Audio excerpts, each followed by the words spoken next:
ബലിപെരുന്നാൾ ആഘോഷമാക്കാൻ ഒരുങ്ങുകയാണ് ഗൾഫ് രാജ്യങ്ങൾ. സൗദി അറേബ്യയിൽ 4 ദിവസത്തെ പൊതു അവധി പ്രഖ്യാപിച്ചു. ദുബായിൽ ബീച്ചുകളിലെയും വിനോദസഞ്ചാര കേന്ദ്രങ്ങളിലെയും സുരക്ഷ വർദ്ധിപ്പിക്കുമെന്ന് അധികൃതർ അറിയിച്ചു.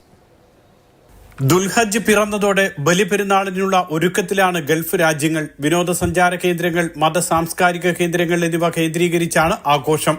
UAE, Saudi Arabia, Qatar, Oman തുടങ്ങി എല്ലാ രാജ്യങ്ങളിലും വിനോദസഞ്ചാര കേന്ദ്രങ്ങളിൽ പ്രത്യേക തയ്യാറെടുപ്പുകൾ തുടങ്ങി. ദുബായിൽ 8 ബീച്ചുകളിൽ കുടുംബത്തോടൊപ്പം എത്തുന്നവർക്ക് മാത്രമായിരിക്കും പ്രവേശനമെന്ന് ദുബായ് മുനിസിപ്പാലിറ്റി അധികൃതർ അറിയിച്ചു.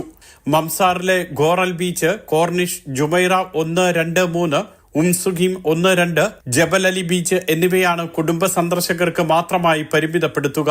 നഗരത്തിൽ 140 അംഗ സംഘത്തെ ബീച്ചുകളിൽ എത്തുന്നവരുടെ തിരക്ക് നിയന്ത്രിക്കാനും സുരക്ഷയ്ക്കും സൗകര്യങ്ങൾ ഒരുക്കാനുമായി നിയോഗിക്കും. ഇതിൽ 65 പേർക്ക് സുരക്ഷാ ചുമതലയാകും. 4 ദിവസത്തെ പൊതു അവധിയാണ് സൗദി അറേബ്യയിൽ പ്രഖ്യാപിച്ചിട്ടുള്ളത്. ഒമാൻ ഒഴികെയുള്ള ഗൾഫ് രാജ്യങ്ങളിൽ ഈ മാസം 16-നും ഒമാനിൽ ഈ മാസം 17-നുമാണ് ബലിപെരുന്നാൾ. Mathrubhumi news, Dubai.